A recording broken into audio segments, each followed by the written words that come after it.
पूछा बेटा, ले गए उन अध्यापकों ने पूछा कि बेटा ये विद्या तुमको जो तुमने अपने पिताजी को सुनाई, हमने तो तुमको नहीं पढ़ाई, तुमने ये विद्या कहां पढ़ी? हमने नहीं तुमको पढ़ाई।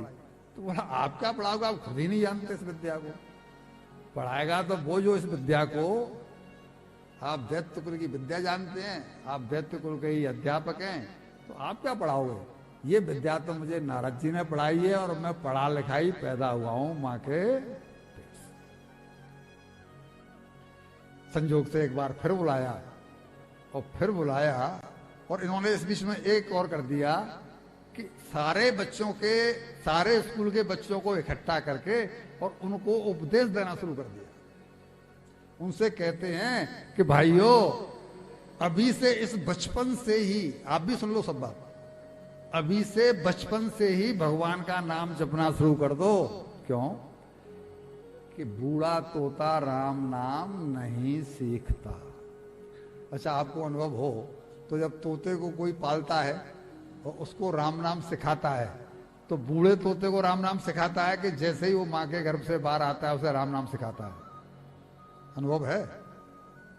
वो तोता बूढ़ा नहीं होता, वो बच्चा होता है ना, जैसे ही आया 2-4 दिन का हुआ और फिर उसको पिंजरे में बंद करके उसको कुछ दूसरा सुनने नहीं दिया जाता, उसको केवल राम नाम, राम राम, राम राम बोल, राम बोल, राम बोल।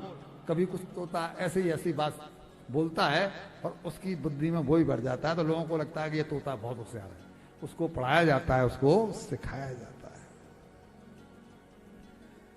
तो बच्चों को जब इसने शिक्षा दे डाली प्रहलाद जी ने, तो अब वो संड और अमर्क भागे हिरण्यकश्यपु के पास कि महाराज ये तो पूरे अवाको बिगाड़े दे रहा है, क्या हुआ? बोले इसने तो सारे बच्चों को इकट्ठा करके उपदेश करना शुरू कर दिया है और ये कहता है कि ये विद्या मत पढ़ो, वो विद्या पढ़ो जो मैं तुम्हें पढ़ा रहा हूं, तुम्हारा कल्याण उस विद्या से होगा।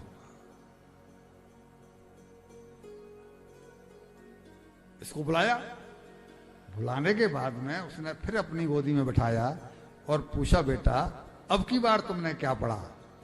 तो ये फिर कह देता है कि पिताजी मेरी दृष्टि में तो नवधा भक्ति ही काम की है जीवन में, और इसके अलावा कोई काम का नहीं है। स्मरणम कीर्तनम विष्णु स्मरणम पाद सेवनम अर्चनम बंधनम व्यास्यम सख्यमात्म निवेदनम। इन 9 प्रकार की भक्ति को मैं विद्या मानता हूं। इन 9 प्रकार, अर्चन, सेवन, पूजन, इसमें सब आ गया। इन 9 प्रकार की भक्ति को विद्या मानता हूं। ये विद्या नहीं है, ये तो अज्ञान है जिसको कि गुरुजी पढ़ाते हैं, वो उससे पढ़ता ही नहीं।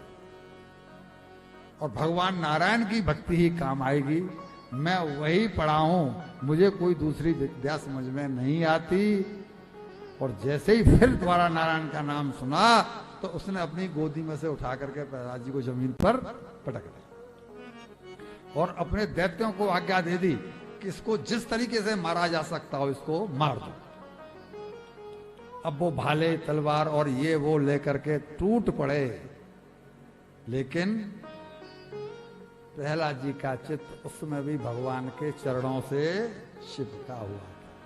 तो मैंने जो आपको बताया था ना, भगवान के चरणों से चित्त चिपका हुआ था। और जानकी नाथ सहाय करें तो कौन बिगाड़ करे नर। इसका क्या बिगड़ सकता है? सारी चोट भगवान ने अपने ऊपर ले ली, सारी चोट भगवान ने अपने ऊपर ले ली। फिर तो बाद में तो इनको पहाड़ से गिरवाया, आग में जलवाया, सांपों से डसवाया, वो दुनिया भर के जो कर्म हुए हैं वो सब किए गए। और जब इनका कुछ नहीं बिगड़ा, समुद्र में भी ये नहीं डूबे, तो एक बार ये किया कि अंधेरी कोठरी में बंद करवा के इनका खाना पीना बंद करवा दिया। इस कोठरी में कोई नहीं जाएगा, ये भूख प्यास से तड़प तड़प करके मर जाएगा, क्योंकि और किसी विधि से ये मर नहीं रहा है। इधर तो ये पोजीशन हुई,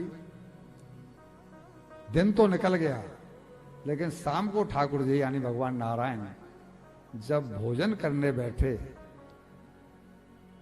लक्ष्मी जी ने थाली परोसी, पंखा झलने लगी, तो भगवान नारायण के मुंह में कौर नहीं जाए।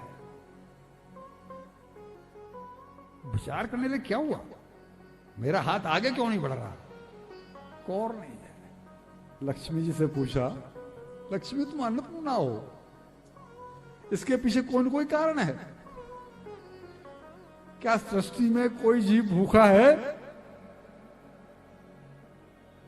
मेरे मुंह में कौर क्यों नहीं जा रहा?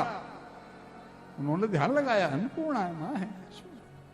और हाँ प्रभु, एक जीव भूखा है, आपका नन्हा भक्त प्रहलाद।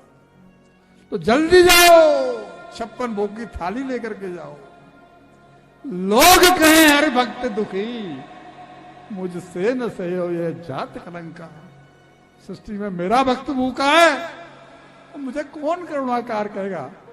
फिर मेरी करुणाकारता क्या है?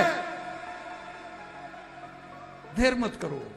लक्ष्मी 56 भोग का थाली लेकर के भागी और आकर के भक्त को अपने हाथ से भोजन करवा। बाहर जो चौकीदार बैठा था वो ताज्जुब में पड़ गया कि मैं बाहर बैठा हूं, भोजन लेके कोई नहीं गया, फिर ये प्रहलाद भोजन कैसे कर रहा है? उसको प्रहलाद दिखाई पड़ रहा है।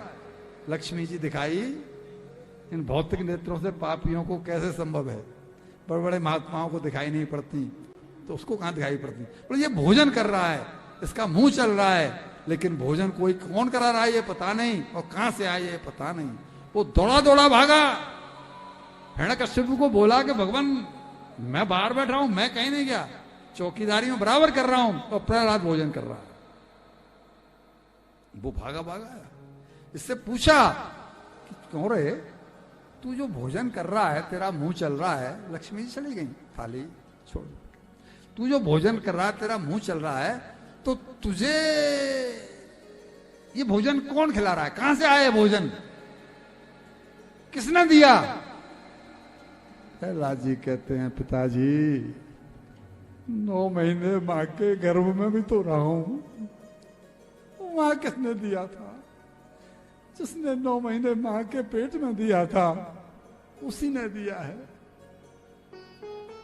समझ गया किसकी पीठ के पीछे भगवान का हाथ है? नारायण